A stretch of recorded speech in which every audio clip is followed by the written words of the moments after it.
Of 300 laps are complete in the Sylvania 300 here at New Hampshire. Here's our Wendy's race menu next Sunday afternoon right here on TNT. We're in Dover, Delaware, and our coverage begins at 12:30 Eastern Time with the Bank of America countdown to green. There are 9 races in the chase for the championship, 9 races in Talladega, and we'll be there in 2 weeks, followed by Kansas and Charlotte as the chase for the Nextel Cup moves to NBC. Glad you're along for the ride. That's our Wendy's race menu.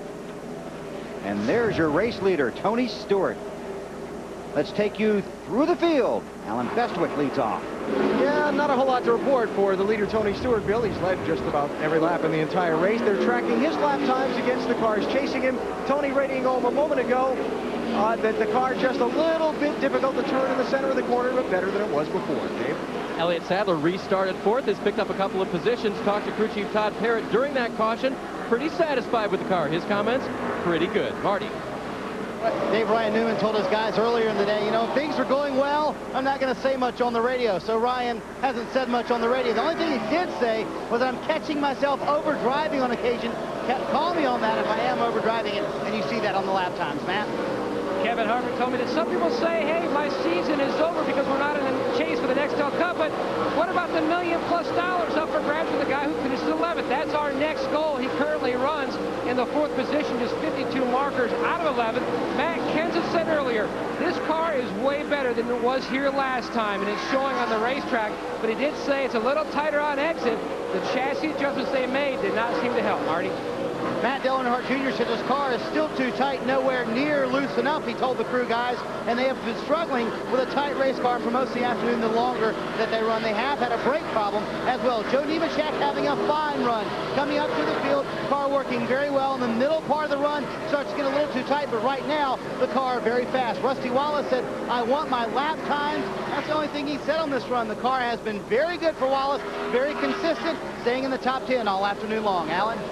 Jimmy Johnson running in 9th spot now. Chad Knaus, as always, the crew chief calling his race. And Robbie Loomis looking on in their pit box. Chad telling us earlier why he asked Robbie to stay on and consult for this championship effort. When he decided he wanted to move on and go back to Petty's, that was a resource that I just didn't want to lose right now. I know that he's won a championship. He's been in the chase last year. He was in the thick of it last year. And he's a great sounding board and a great friend of mine. So I wanted to try to keep him on board and ask him if he'd stay for the next 10 races just kind of like a little security blanket. You know, you got to realize at Hendrick Motorsports, we've got a huge pool of resources and a lot of information that comes in. And it's easy to get bottled up because the crew chief's brain's only about that big, you know. So when all that's coming in, sometimes you need a filter. And he's just kind of sitting there so I can bounce ideas off of him. I called him last night about 10 o'clock talk about the chassis, kind of like he was still at the 24. But, you know, now he's more focused on what we got going on. So I get good, honest, true answers from him. And it's going to be good, I think. Robbie Loomis is in Jimmy Johnson's pit box now, monitoring their transmissions on the radio. Jimmy again running a solid 9th to this point. Matt? Jeff Burton's last win 138 races ago at Phoenix back in 2001. Another flat mile. He currently runs in the 10th position. Let's go back upstairs. Another tire problem, BP with 77. Another right front tire. This is Travis Quappel, who last time was the lucky dog, get back on the lead lap, and there's the right front tire. All that's left on the car is the wheel. Not so lucky now. Tires on it, guys. Larry, assess the damage. Don't worry about gas right now, Larry. Third caution of the day, 104 laps complete. He has made some contact with the outside wall because the right rear tire is also flat. We can see the scruff marks. You have to lift that car up to get the jack underneath it. Need everybody's help on that one. Looks... Man. Wow. I think he'd already made the contact coming off towards on the backstretch or something. I believe you're right. I thought there was already damage there. Less than 30 laps on your tires. Ooh. Marty?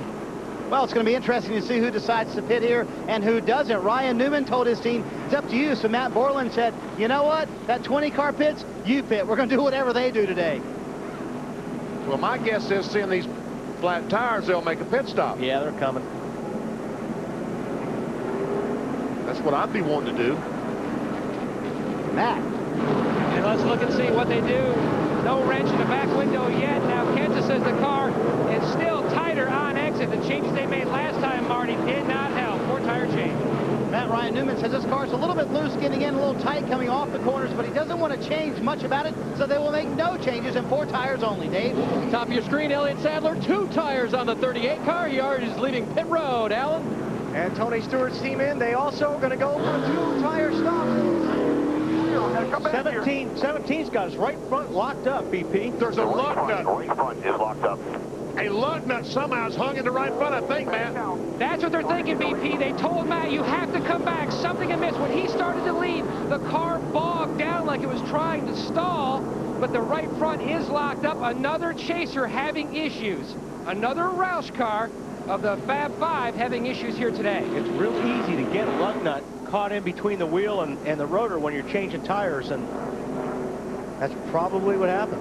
And he has to really nurse that car back to his pit stall. Fortunately, his pit stall's just outside of turn 4. At least it's not going to tear up the right front fender because it's not turning. We'll update Matt Kenseth's situation when we come back to New Hampshire.